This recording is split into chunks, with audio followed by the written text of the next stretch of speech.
En el contexto de la actual crisis en África del Norte, la guerra de Libia ha cobrado una relevancia fundamental, pero ha estado envuelta o más bien oscurecida por toda una estrategia de desinformación, fundamentalmente a través de los medios informativos occidentales. Una de las posiciones que con mayor firmeza han tomado a la distancia, han mantenido la prudencia y han señalado la multiplicidad de intereses de todo tipo, imperialistas, etcétera, que están involucrados en la guerra de Libia, ha sido la posición del presidente de la República Bolivariana de Venezuela, Hugo Chávez. Hoy vamos a tratar de este tema, el conflicto de Libia, la posición de Venezuela y las implicaciones geopolíticas, geoestratégicas e ideológicas de este conflicto. Quédese con nosotros, esto es Plaza de Armas.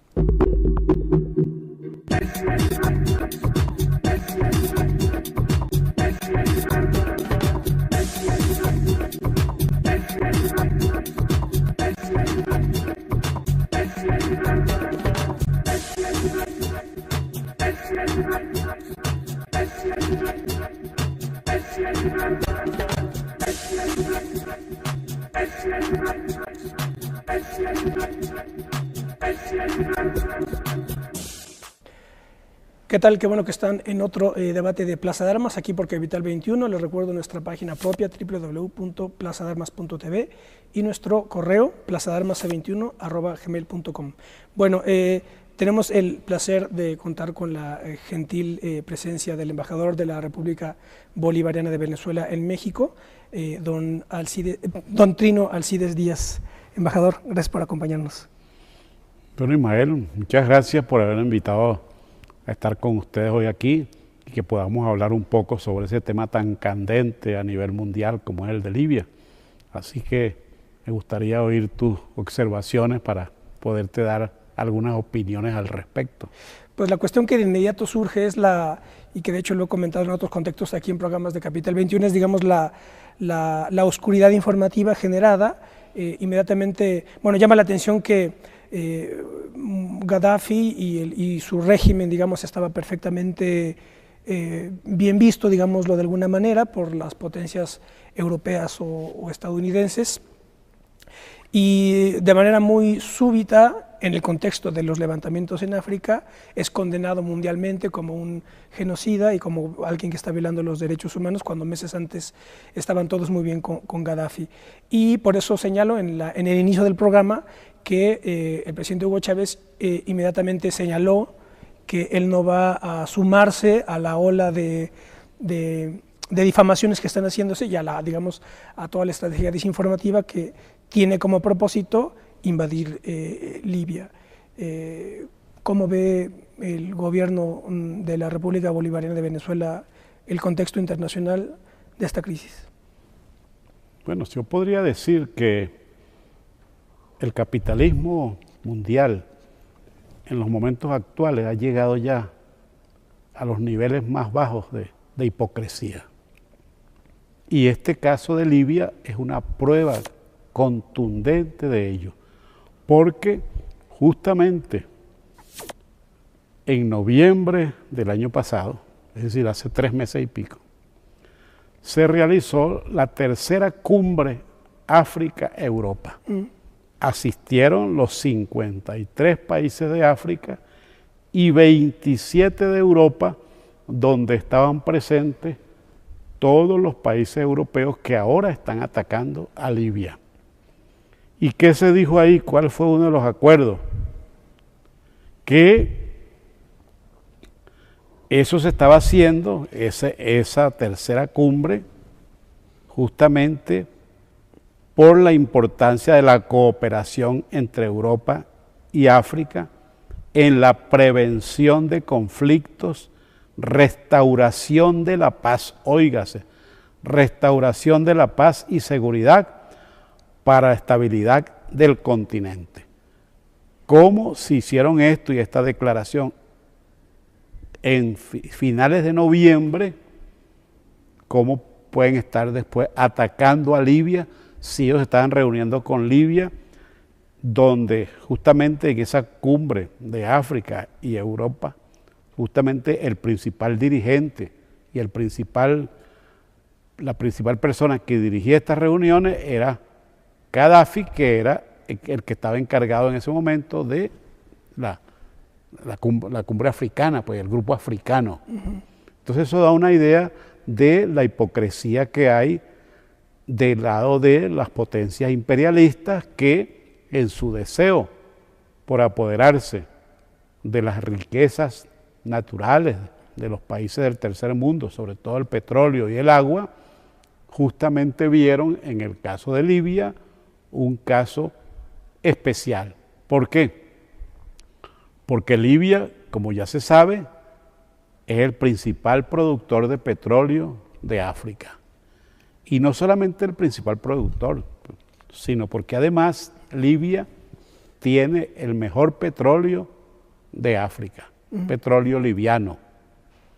Y segundo, que es un petróleo que está a la mano de los países europeos e incluso los Estados Unidos. Es decir, que el petróleo libio llega en menos de una semana a los países europeos y unas 2 semanas a Estados Unidos, 2, 3 semanas.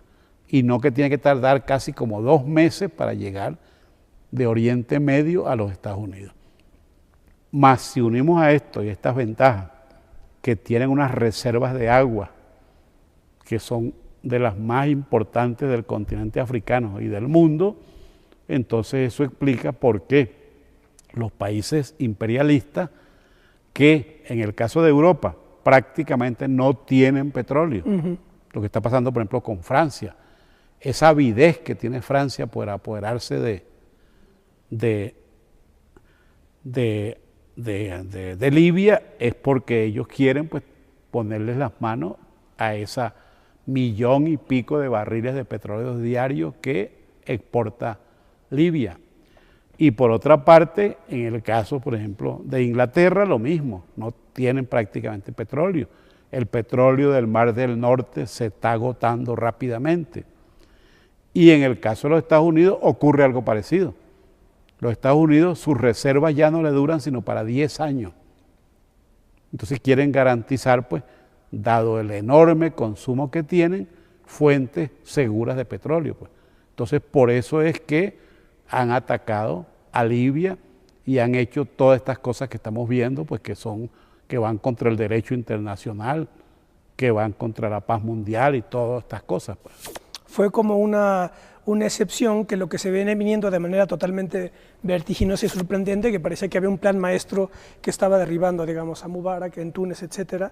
En Libia el proceso se detiene, se complica y Gaddafi no se va. Y aquí lo que habla que una de las cuestiones que inmediatamente surgen es, digamos, la contradicción y la ambigüedad en la que se sitúa Obama, ¿no? Sí. Es decir, él llega a la presidencia de Estados Unidos con un discurso, digamos, anti-Bush, anti-belicista, anti-republicano, pero como no puede ser de esta manera, porque independientemente de que sea un partido republicano demócrata, Estados Unidos es el imperio realmente existente del presente, y Obama se ve sometido a intereses que lo desbordan y tiene que estar en toda esa alianza occidental que quiere sacar a Gaddafi del poder.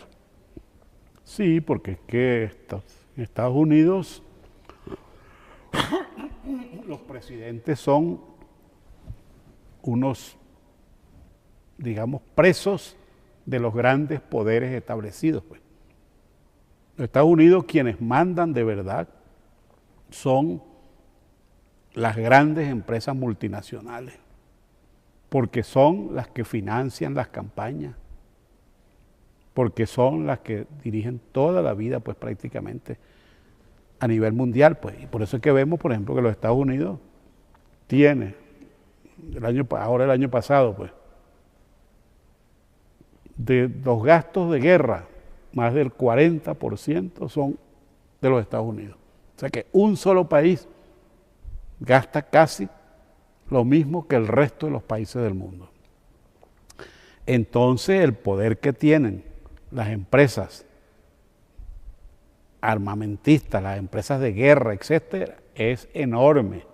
Incluso eso se pone de manifiesto porque en los Estados Unidos una de los principales lobbies y empresas que manejan los Estados Unidos es lo que se llama la Asociación del Rifle, sí, que justamente hace que todos los americanos puedan andar con armas para arriba y para abajo y para todas partes y que incluso eso evita que se pueda controlar el traslado de armas de los Estados Unidos hacia México, porque habría que pasar por encima de la Asociación del Rifle.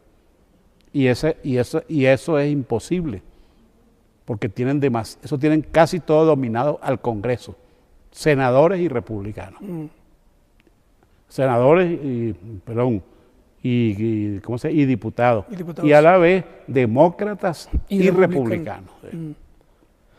Moviéndonos, bueno, nos estaremos moviendo en distintos ángulos del conflicto. Otro comentario que leí, documentándome sobre la cuestión, una conferencia de Gaddafi, era a distancia me parece, en 2010 en la Universidad de Londres.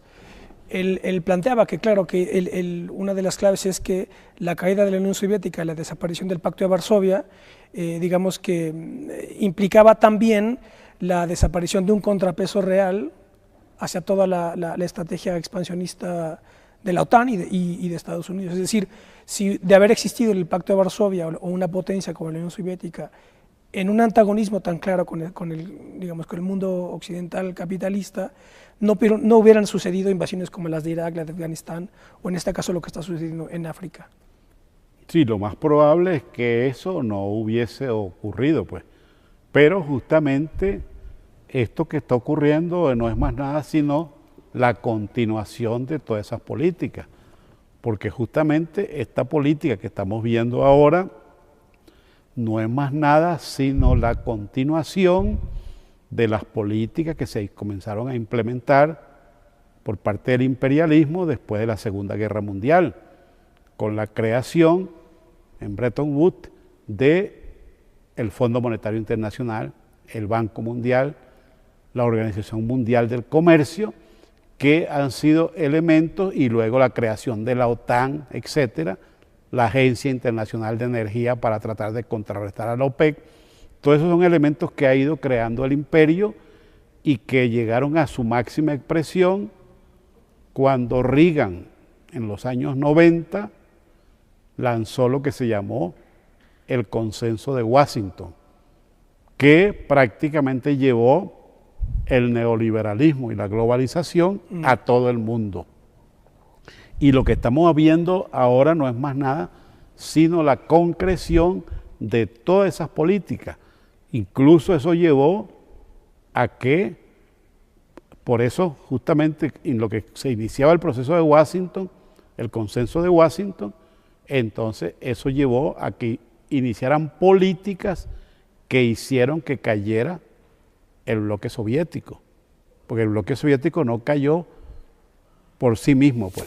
Claro, tenía graves y grandes debilidades internas, la burocracia, la corrupción, pero también fue una política en la cual se unieron, pues, justamente diversos factores, como fueron Reagan, los Estados Unidos, luego Bush, Margaret Thatcher allá, incluso ellos parece que tenían reuniones incluso en el Vaticano y cosas de esas, y todo eso llevó a que arrinconaran e hicieran que cayera la Unión Soviética. Y al caer la Unión Soviética desapareció el Pacto de Varsovia y le dejaron las manos libres para que ahora, pues, justamente los imperialistas norteamericanos hagan lo que quieran en el mundo, pues. Y la cuestión ahí que es que están siempre con con la bandera de los derechos humanos, utilizándolo, digamos, selectivamente para actuar donde convenga según los intereses en cuestión, ¿no? Sí, exactamente, eso es. Hablan de los derechos humanos, hablan de la democracia y hablan de todas esas cosas, pero eso es cuando les conviene a ellos, pero no lo que debe ocurrir en la realidad, pues. Por eso es que el presidente Chávez, cuando ocurrió lo de Libia, se dio cuenta, pues inmediatamente, como se lo han dado cuenta casi todos los patriotas en el mundo, que eso no era más nada sino una agresión imperialista para tratar de apoderarse de esos recursos que iban a repartir entre Estados Unidos y los países europeos, pues. Entonces, por eso él ya habló de una comisión de paz que efectivamente tratara de que no hubiese esa guerra ahí en Irán, allá en Libia, pues. Pero eso iba contra los intereses rapaces de las grandes compañías petroleras, de las compañías de armamento, etcétera, y por eso es que ocurre lo que tú decías, pues, que hacía unos pocos meses hubo esa conferencia que fue más bien un éxito, porque más bien iban a abogar por la paz, etcétera. Y no solamente eso, sino que unos meses también antes, bueno, uno ve las fotos en la televisión de Gaddafi dándose abrazos y casi besitos con Berlusconi, con Sarkozy, con todos esos grandes, hasta con Obama. Y de pronto, ¿cómo es que de la noche a la mañana entonces se convierte en un diablo? Claro. Entonces ahí debe haber una hipocresía o un engaño de parte de alguien, pues. Y no creo que sea de Gaddafi, porque aquí en este caso la víctima es Gaddafi. Claro, de hecho aquí tengo un recorte de la jornada, sábado 9 de abril, y aquí está en la sección de Mundo, y está la secretaria de Estado norteamericana Hillary Clinton, y entonces dice, el titular, reprueba Estados Unidos a Cuba, Nicaragua y Venezuela en derechos humanos, precisamente, ¿no? En su nuevo reporte anual sobre derechos humanos, Estados Unidos criticó a Cuba, Nicaragua y Venezuela. En contraste, afirmó que el respeto a esas garantías mejoró notablemente en Colombia, donde hoy, dice la jornada, se denunció el asesinato de un líder sindical, un día después de que el presidente estadounidense Obama y su homólogo Santos alcanzaron un acuerdo sobre etcétera, etcétera, etcétera. Están ahí. Además, aquí el problema de los derechos humanos es la contradicción entre distintas declaraciones, porque está la del 48, pero nunca se habla de la declaración del Cairo del 90, y la de los derechos humanos en el Islam. Es decir, que está todo lleno de contradicciones, y la manera en la que se cubre informativamente, por lo menos en Occidente, es de un simplismo galopante. No solamente eso, sino que además ahí se pone de manifiesto lo que yo decía, esa hipocresía y ese desparpajo que hay cuando hablan de los derechos humanos en Venezuela. ¿Dónde fue? En Ecuador, Nicaragua. Cuba, Nicaragua y Venezuela, reprobados por Estados Unidos. Y por otro lado vemos cuando ahí en los Estados Unidos acaban de absorber a Posada Carriles, que fue una persona que él mismo declaró y salió en la prensa que él voló el avión donde murieron 76 personas que iban para Cuba, un avión que salió de Venezuela. Y además él mismo declaró y se sabe que mató a otros montones de personas, incluso a un italiano en Cuba, etcétera, pues. Entonces, ¿cómo es eso? Entonces, para él, eso no es una cosa de derechos humanos.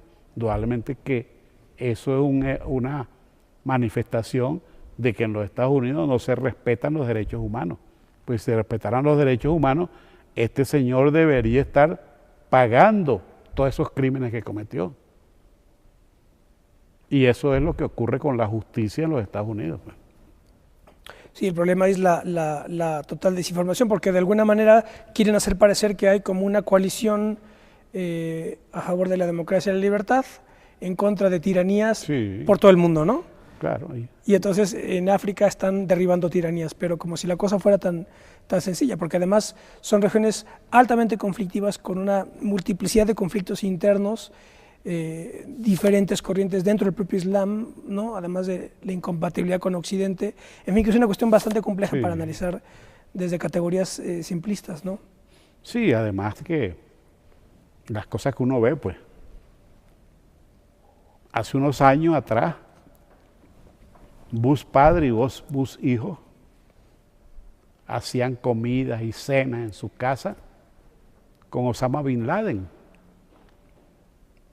que se sabía pues que era un gran terrorista y cosas de esas, pero para ellos no, porque para ellos era un aliado en ese momento en la guerra contra Rusia o la Unión Soviética en Afganistán. Pero en lo que ya pasaron ellos a hacer la guerra para apoderarse de Afganistán, entonces sí Osama Bin Laden es considerado, es tildado de terrorista en todo el mundo por los Estados Unidos, pues. O sea que hay una doble medida para las cosas, pues, de acuerdo con los intereses que tengan, pues. Y de ahí la complejidad de, ya habiendo desaparecido esa bipolaridad que ahora a la distancia se ve como, digamos, un cuadro de cierta estabilidad geopolítica, ahora el problema es cómo reagrupar intereses que puedan contraponerse de alguna manera a los intereses norteamericanos, ¿no? Ahí está el Bueno, gran yo conflicto. creo que se está avanzando en ese sentido. Pues. Por ejemplo, hay un referente que es importantísimo y que ha tratado de ser neutralizado, por ejemplo, que es el ALBA. Al crear el grupo del ALBA, que lo crearon Fidel Castro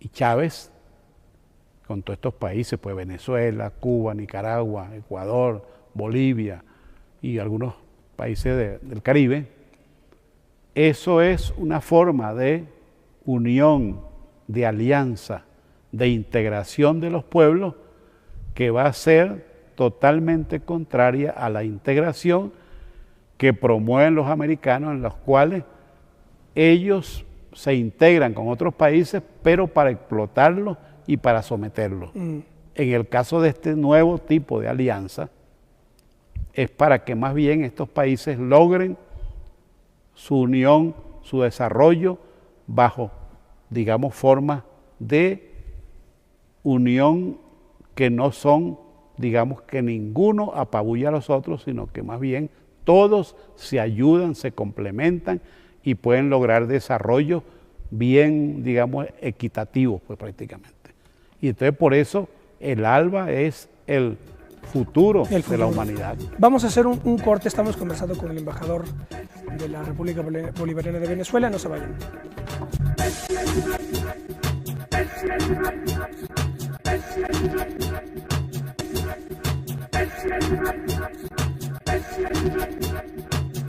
Bueno, ya estamos de vuelta, esto es Plaza de Armas. Estamos conversando con el embajador Trino Alcides Díaz, embajador de la República Bolivariana de Venezuela en México, y estamos tratando de arrojar luz sobre ciertos aspectos eclipsados en otros lados, sobre el conflicto, la guerra de Libia fundamentalmente, la posición del gobierno venezolano, y bueno, ahora hablaremos también del gran interés que tiene un proceso de esta naturaleza como es la Revolución Bolivariana. Yo he hecho en otros programas, embajador, le cuento, intentado analizar grandes procesos revolucionarios en América, sobre todo en el siglo XX, y en el contexto no me acuerdo de qué, de un programa aquí, hablaba de 3 grandes procesos de organización nacional por vía revolucionaria del siglo XX.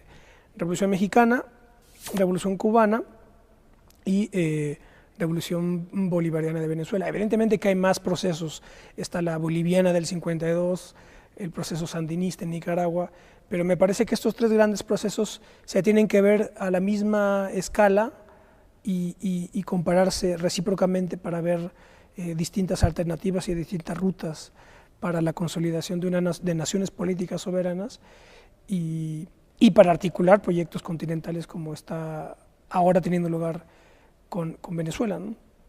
Claro. Por cierto, volviendo a esta conferencia de Gaddafi en la Universidad de Londres, que era a distancia, él comentaba ahí, dice, el mundo se dividirá en 7 o 10 grupos o espacios. Entonces dice, NAFTA, América del Norte, en donde desafortunadamente está México ahí incorporado, América del Sur, Unión Africana, Unión Europea, Federación Rusa, ASEAN, que es la zona del Asia-Pacífico, SAARC, que es India, Pakistán, Bangladesh, Bután, Sri Lanka y Maldivas, y China. Es decir, que el que no tenga claro, cualquier jefe de Estado y cualquier ciudadano consciente políticamente, que no tenga claro que solamente a través de grandes plataformas continentales se puede tener una solidez y una soberanía mínima, pues está perdido en el contexto internacional, ¿no? Que le parece que es un poco lo que estábamos comentando respecto del ALBA, que es la gran alternativa, me parece, por lo menos a escala continental.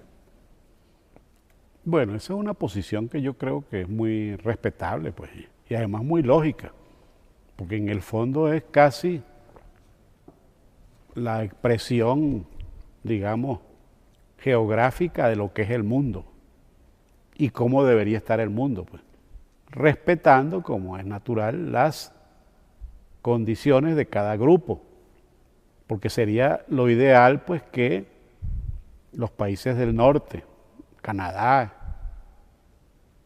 Estados Unidos y México, ojalá pudieran lograr en el futuro una verdadera integración que no sea objetada por nadie, porque justamente el Tratado de Libre Comercio que hay entre estos tres países ha funcionado bastante bien y todo, pero aquí mismo en México vemos que internamente hay ciertas observaciones con respecto a ese tratado. Entonces lo mismo podría ocurrir pues y que va a ocurrir ahora, pronto, la reunión que hay de los países de América Latina y el Caribe. Justamente esto va a ser, en el fondo, el comienzo de la concreción del sueño que tuvo Bolívar, cuando Bolívar hablaba de que se unieran los países latinoamericanos y el Caribe, no como enemigos de los Estados Unidos, pero sí independientes de los Estados Unidos, pues. Y eso es lo que se está tratando de crear con este nuevo bloque.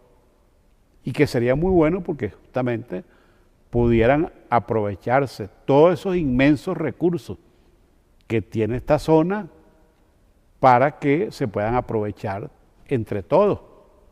Algo parecido a lo que está haciendo Venezuela. Venezuela, como todos saben, tiene actualmente las principales riquezas petroleras del mundo. Nosotros tenemos las mayores reservas petroleras del mundo, certificadas por organismos internacionales. Entonces, ¿qué estamos haciendo? Bueno, estamos tratando de que ese petróleo, eso es demasiado petróleo para el consumo de los 29 millones de habitantes que tenemos en Venezuela. Y sabemos que hay en el mundo muchísimos países que necesitan petróleo. Entonces estamos haciendo varios tipos de acuerdos para tratar de que podamos efectivamente hacer eso, de que las naciones se unan, trabajen conjuntamente, etcétera, como debe ser, no en base a la explotación ni al atropello de un país por otro, sino más bien en base a acuerdos humanitarios, acuerdos entre iguales, y que eso ayude pues a que el mundo se pueda ir desarrollar mejor y que podamos avanzar hacia un mundo mejor. Por eso nosotros creamos un proyecto que se llama Petrocaribe, mediante el cual nosotros le suministramos petróleo en condiciones extraordinariamente favorables a 17 países de América Latina y el Caribe. Entonces, ¿eso qué ha hecho? Bueno, que una cantidad de países que podrían estar en una crisis gravísima por el aumento de los precios del petróleo y porque no tienen petróleo, entonces afortunadamente eso está ayudándolos, pues. Es más, ayer mismo, el presidente Chávez, cuando hablaba con el presidente de Colombia, con Santos, comenzaron a hablar con Lobo, presidente de Honduras. Bueno, y él señaló algo que es importante, que quiere otra vez ingresar a Petrocaribe, porque ahí cuando dieron el golpe de Estado, se salieron de Petrocaribe. ¿Pero qué fue? Eso lo que hizo fue perjudicar al pueblo de Honduras. Y entonces ahora, pues incluso el presidente Chávez dijo, bueno, que todas esas cosas se van a estudiar, pues. Incluso hasta dijeron que ahora la base de Palmarola la van a convertir en un gran liceo o algo por el estilo, pues. Eso sería extraordinario. Bueno, por otra parte, nosotros sabemos que hay la crisis petrolera que hay a nivel mundial y que en parte explica lo que estamos viendo en Libia. Lleva a que países como Estados Unidos, ya te decía que tienen reservas para 10, 12 años, algo así, y además agotándose rápidamente, porque los Estados Unidos casi consume tanto petróleo como el resto del mundo junto. Luego, Noruega, que es otro gran productor de petróleo, también sus reservas están en picada. Otros países, Francia, Portugal, España, no tienen petróleo. Rusia tiene mucho petróleo y se le está acabando también. Entonces, ¿qué hemos hecho nosotros? El año pasado firmamos acuerdos con más de 18 países para hacer empresas mixtas. Es decir, empresas donde forma parte el gobierno venezolano a través de PDVSA, que es nuestra empresa matriz, Sí. que va a tener el 60% del capital de la empresa, y los otros países, los otros 18 países tendrán máximo el 40% del capital. Y entonces nosotros le garantizaremos a ellos petróleo por lo que se calcula que tenemos 200 años. Eso lo ha hecho Venezuela.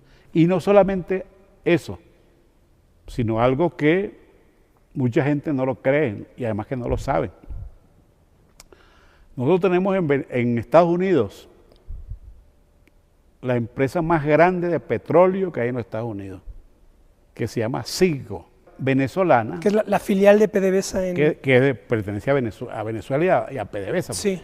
Entonces ahí nosotros procesamos más de 1.100.000 barriles de petróleo diarios que mandamos a los Estados Unidos, pero que los mandamos como petróleo crudo. Nosotros no vendemos petróleo crudo y después compramos gasolina, no.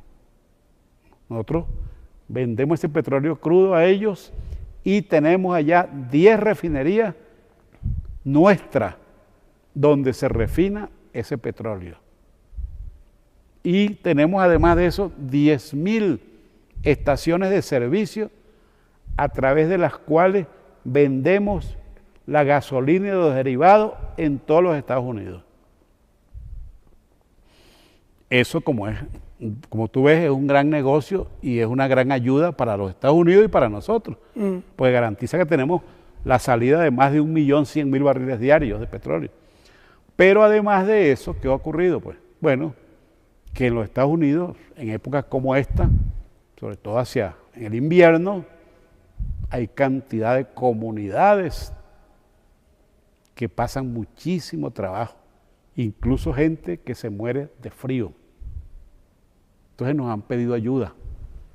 Y nosotros en cada invierno les suministramos combustible para calefacción gratis a más de 500.000 ciudadanos norteamericanos. ¿Tú sabías eso? No. Ah, bueno, para que veas, pues. Y eso lo dice la prensa, lo dicen, no, eso lo mantienen escondido totalmente. Y luego que es una especie de contrasentido. ¿Cómo es que un país chiquitico como Venezuela, 29 millones de habitantes, un país subdesarrollado, y le regalamos esto a la mayor potencia y al país más rico del mundo? Y eso está ocurriendo. Esas son las cosas que hay que ver y darse cuenta. Y seguramente que para los opositores al régimen en Venezuela genera muchísima animadversión por este tipo de medidas, dicen, ¿no? ¿cómo es posible que estamos regalando Claro, esto? que ese es el cuestión, argumento pues, que todo el tiempo está utilizando. Pero eso no, eso se da en un determinado tiempo y a unas determinadas comunidades, etcétera, pues como debe ser, pues. Bueno, pero además de esa cosa yo te estaba diciendo, pues que en el caso nuestro hacemos esto, pues. Entonces, ¿qué ocurre? Nosotros estamos justamente ensayando un nuevo modelo de desarrollo mundial, que es el socialismo del siglo XXI, que es diferente al ensayo de Cuba, porque Cuba es un ensayo ya socialista, comunista, marxista. El nuestro es un socialismo, podríamos decir, de nuevo tipo, que se está ensayando porque todavía no se sabe qué es en cierto momento, pero que lo que busca es lograr que Venezuela y el mundo sean mejores en el futuro, que no haya pobres, que no haya esas condiciones de vida tan malas que hay actualmente, pues. Entonces eso lo estamos haciendo nosotros, pues. En el caso de México, que tú señalabas, pues bueno, México ha tenido una revolución que ha llevado pues a una situación en la cual, bueno, podríamos decir que se está en una sociedad, yo diría pues, más o menos una especie como de socialdemocracia. Eso es lo que yo creo que más o menos es México. Y esos serían los tres elementos que yo señalaría, pues. Ese socialismo nuestro del siglo XXI, donde pues justamente el centro de ese socialismo es el ser humano, donde todo se hace en función del ser humano. Luego, el socialismo cubano, pues que incluso acaban de introducir profundas reformas en el sistema, pero sin cambiar el sistema. Porque mucha gente estaba pensando que con la llegada de Raúl Castro iban a hacer un viraje hacia el capitalismo y algo por el estilo, pero no, eso no está planteado en Cuba. Y entonces el otro caso, pues como te digo, pues el que tenemos de aquí de México. Claro. Embajador, explíquenos, por favor, más o menos las claves del proceso de la Revolución Bolivariana desde su gestación hasta el día de hoy, porque luego se habla de manera muy general, se critica, etcétera, pero nunca se explica sus coordenadas, sus líneas maestras fundamentales, que son bastante interesantes, que no es nada gratuito lo que está sucediendo hoy en día en Venezuela. Bueno, fíjate tú que es importante señalarlo, que cuando llega el presidente Chávez al gobierno, año 98, 99, en Venezuela había un proceso de deterioro tremendo porque la empresa petrolera venezolana y el petróleo había sido nacionalizado en el año 76, 1976. Pero las grandes empresas se pusieron de acuerdo con los gobernantes que teníamos nosotros y lograron comenzar a través de una serie de trucos a cambiar la situación. En el 76 nacionaliza, ¿quién estaba? Carlos Andrés Pérez. Carlos Andrés Pérez. Sí, en el primer gobierno de Carlos Andrés Pérez, que él lo llamó la Gran Venezuela. Pero después de él vinieron una serie de gobiernos que fueron cada vez más, fueron cayendo en lo que ha llamado la globalización y el neoliberalismo. Entonces comenzaron pues a ver cómo privatizaban a PDVSA y el petróleo venezolano.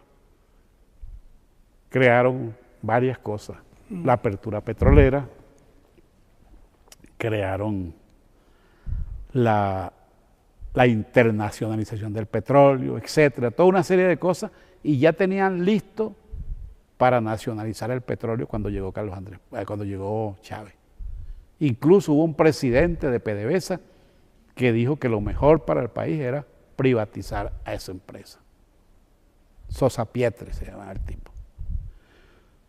Entonces llegó el presidente Chávez y cuando llega ahí se encuentra con esa situación, y no solamente con esa situación, sino que las grandes empresas dentro de esa campaña mundial habían logrado que los precios del petróleo, llevar los precios del petróleo a menos de $10 por barril. Eso era una crisis tremenda, pues. Entonces, ¿qué hizo el presidente Chávez?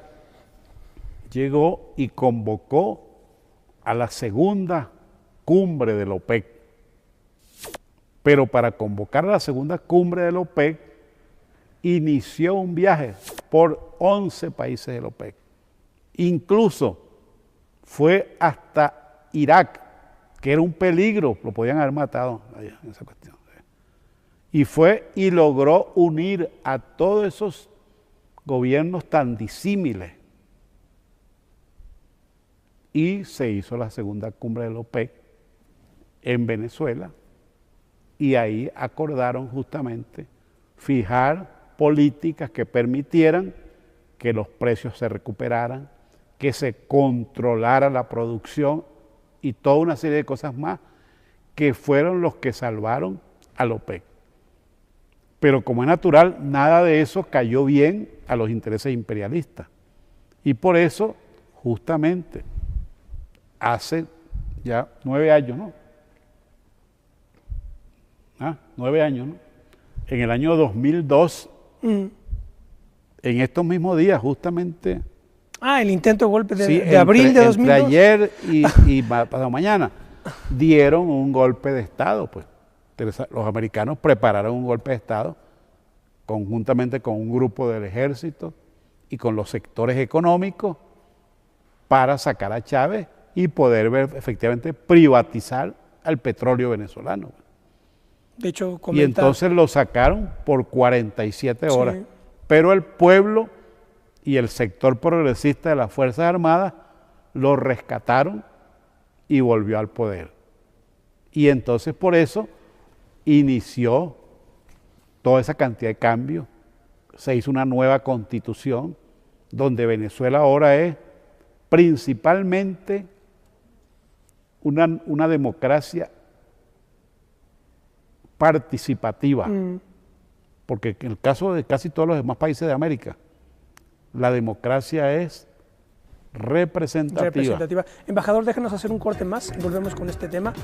No se vayan, estamos conversando con el embajador Trino Alcides Díaz, embajador de la República Bolivariana de Venezuela. No se vayan.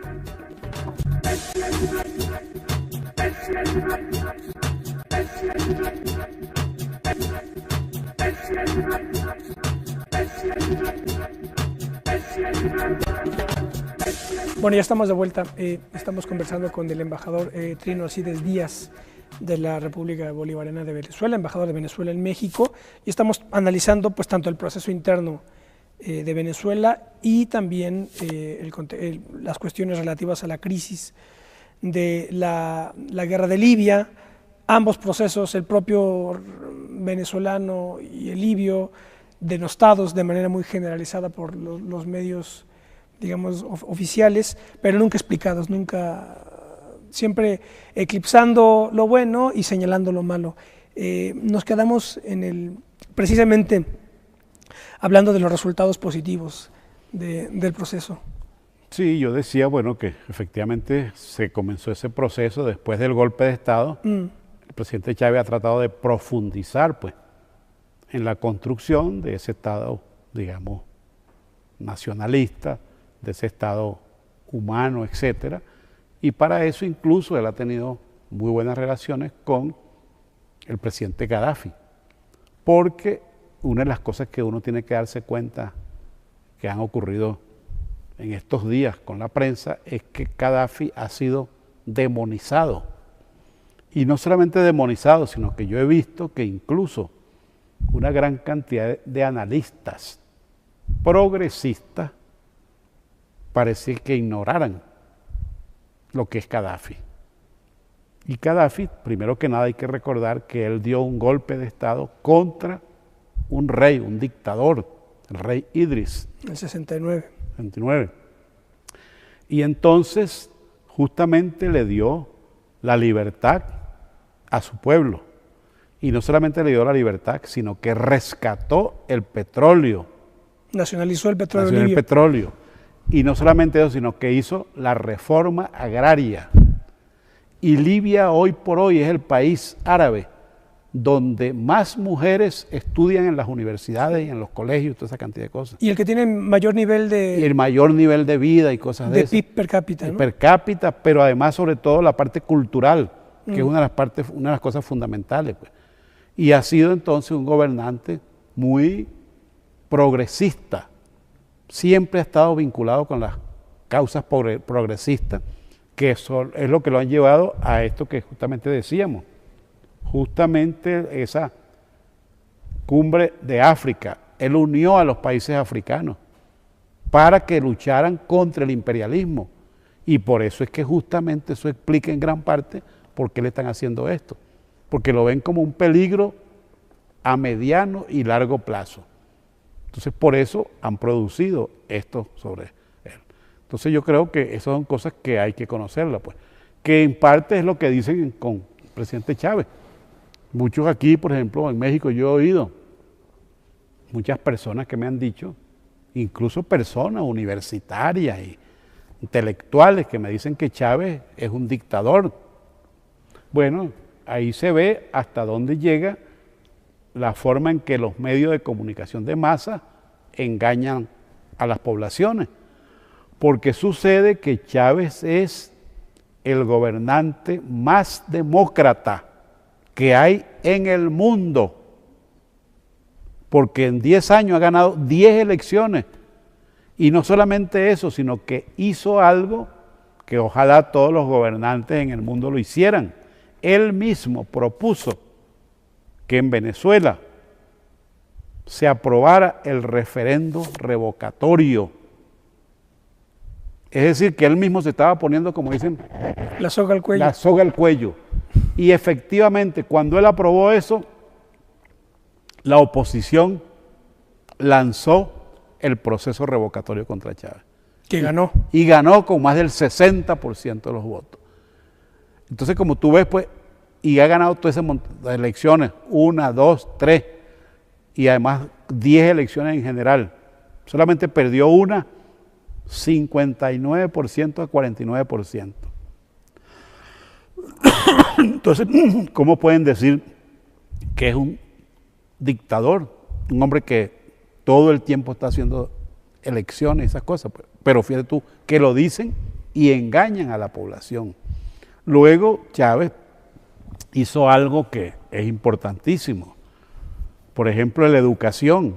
Venezuela era uno de los países más atrasados en educación y hoy está, de acuerdo con las estadísticas de la UNESCO y de las Naciones Unidas, entre los primeros países del mundo. Incluso en América Latina, después de Cuba, Venezuela es el país que tiene más nivel de universitarios. Asimismo,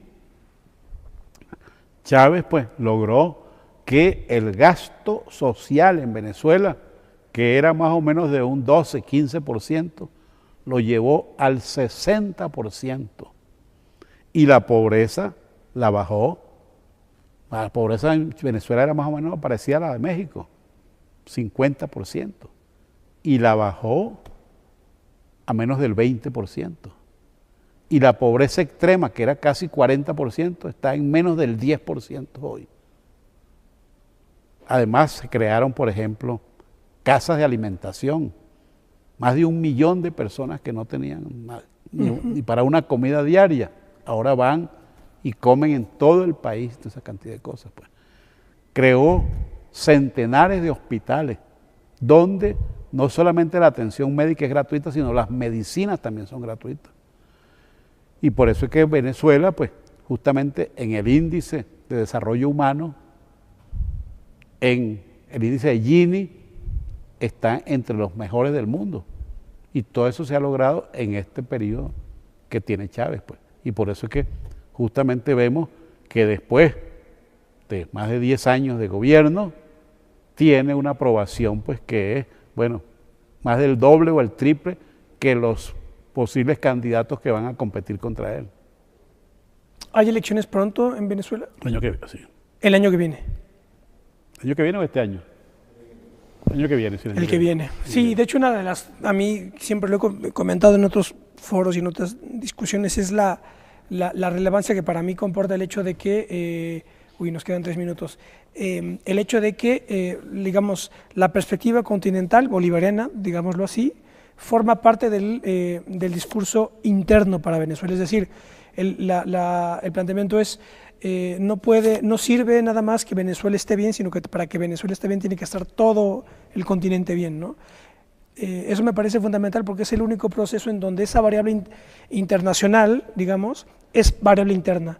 No es algo sobreañadido vía Ministerio del Exterior, sino que es una variable interna de la propia dialéctica interna ideológica del país. Eso me parece fundamental, que es lo que, por ejemplo, estaba en Vasconcelos o en las grandes figuras americanas, de Vasconcelos al Che Guevara, en todos, incluso todos los aspectos ideológicos. Cuando analizan el problema americano, siempre está esa variable. Claro. No, y en el caso de Venezuela eso es muy notable, porque como te decía, pues ese ejemplo de Petrocaribe, del ALBA, el ejemplo incluso de que estemos hecho acuerdo con todos esos grandes países, comenzando los Estados Unidos, Rusia, China, Japón, todos ellos, para suministrarle petróleo. Pues eso da una idea de que la mentalidad que hay en el gobierno venezolano y la orientación que tiene es una orientación mundialista, buscando justamente un mundo mejor, un mundo más justo. y que yo creo pues que a la larga eso se obtendrá, porque cuando uno analiza la evolución de la humanidad, del hombre a través del tiempo, siempre ve que se va avanzando. Del esclavismo, la etapa feudal, el capitalismo y ahora que estamos entrando en un socialismo que efectivamente significará la alegría y la felicidad de todos los seres humanos. Hay un planteamiento que hace Jorge Abelardo Ramos, un marxista heterodoxo argentino, en un libro Revolución y Contrarrevolución en la Argentina, interesantísimo el libro, y hay una parte ahí que me parece que compendia todo el problema americano, porque dice, fuimos argentinos, venezolanos, colombianos, etcétera, todos, fuimos esto porque fracasamos en ser americanos. En esto estriba todo nuestro drama y la clave de la revolución que vendrá. Esto lo escribía por ahí de los 80. Decía, este es el problema americano. Y por eso a mí la centralidad de un proceso como el que encabeza Venezuela. Embajador, le agradezco muchísimo que nos haya acompañado. Quisiera hacer un comentario final para cerrar. Bueno, eso que acaba de decir, que es muy importante, pues el año 80 fue una etapa casi, los 80, 90 de quiebre, porque de pronto parecía pues que ya habíamos llegado al fin de la historia, que ya lo que vendría era imperialismo por todas partes, explotación por todas partes, y mucha gente perdió la esperanza. Pero ahora, con algunos, digamos, pensadores que hemos visto por todas partes, con la llegada de Chávez y otras personas, de Evo, de Correa, yo creo que se abren nuevas etapas para el mundo, y eso tenemos que aprovecharlo. Así que no pierdas la esperanza, Ismael. Muchas gracias, embajador. Okay, bueno, pues esto fue este debate en donde tratamos de explicar, iluminar algunas claves de un proceso tan complejo y tan interesante como el venezolano, también en el contexto de la crisis de la guerra de Libia. Nosotros nos vemos la próxima. Hasta pronto.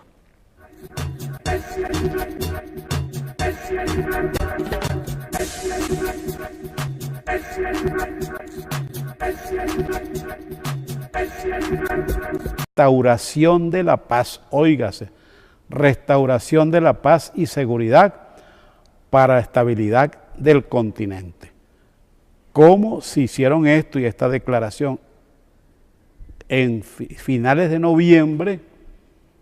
¿Cómo pueden estar después atacando a Libia si ellos estaban reuniendo con Libia, donde justamente en esa cumbre de África y Europa, justamente el principal dirigente y la principal persona que dirigía estas reuniones era Gaddafi, que era el que estaba encargado en ese momento de la cumbre africana, pues el grupo africano. Entonces eso da una idea de la hipocresía que hay del lado de las potencias imperialistas que en su deseo por apoderarse de las riquezas naturales de los países del tercer mundo, sobre todo el petróleo y el agua, justamente vieron en el caso de Libia un caso especial. ¿Por qué?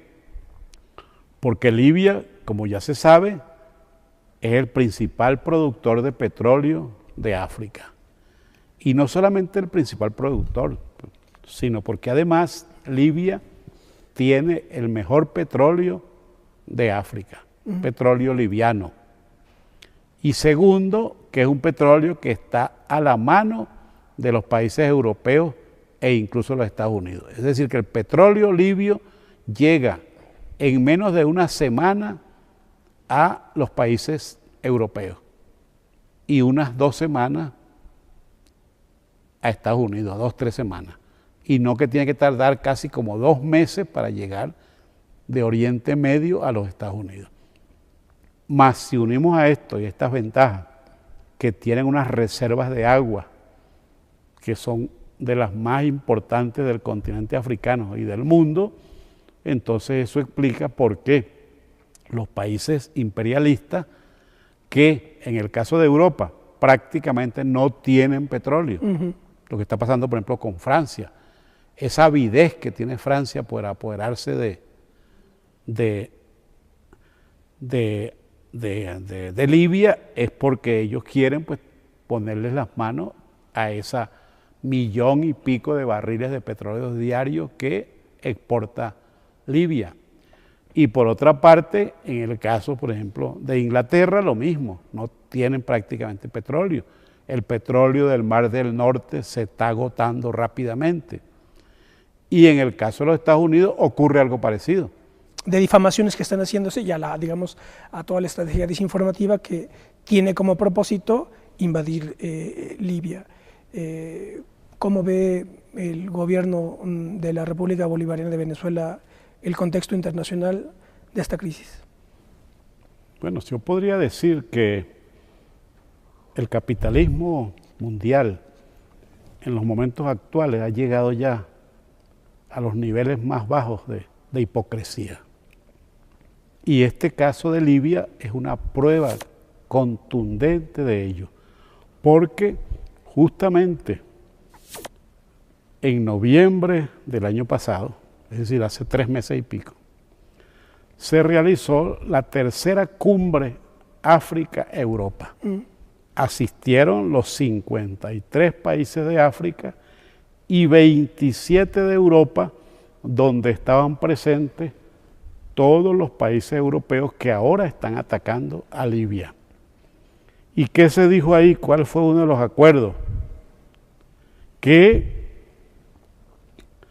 eso se estaba haciendo, esa tercera cumbre, justamente por la importancia de la cooperación entre Europa y África en la prevención de conflictos www.plazadarmas.tv y nuestro correo plazadarmas21@gmail.com.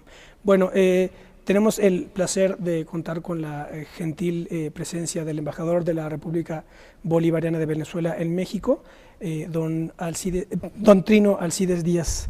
Embajador, gracias por acompañarnos.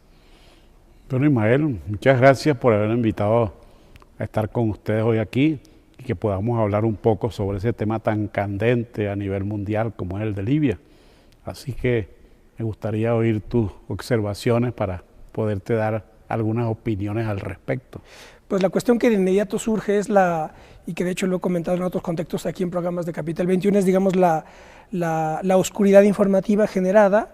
Inmediatamente, bueno, llama la atención que Gaddafi y su régimen, digamos, estaba perfectamente bien visto, digámoslo de alguna manera, por las potencias europeas o estadounidenses, y de manera muy súbita, en el contexto de los levantamientos en África, es condenado mundialmente como un genocida y como alguien que está violando los derechos humanos, cuando meses antes estaban todos muy bien con Gaddafi. Y por eso señalo en el inicio del programa que el presidente Hugo Chávez inmediatamente señaló que él no va a sumarse a la ola en el contexto de la actual crisis en África del Norte. La guerra de Libia ha cobrado una relevancia fundamental, pero ha estado envuelta, o más bien oscurecida, por toda una estrategia de desinformación, fundamentalmente a través de los medios informativos occidentales. Una de las posiciones que con mayor firmeza han tomado a la distancia, han mantenido la prudencia y han señalado la multiplicidad de intereses de todo tipo, imperialistas, etcétera, que están involucrados en la guerra de Libia, ha sido la posición del presidente de la República Bolivariana de Venezuela, Hugo Chávez. Hoy vamos a tratar de este tema, el conflicto de Libia, la posición de Venezuela y las implicaciones geopolíticas, geoestratégicas e ideológicas de este conflicto. Quédese con nosotros, esto es Plaza de Armas.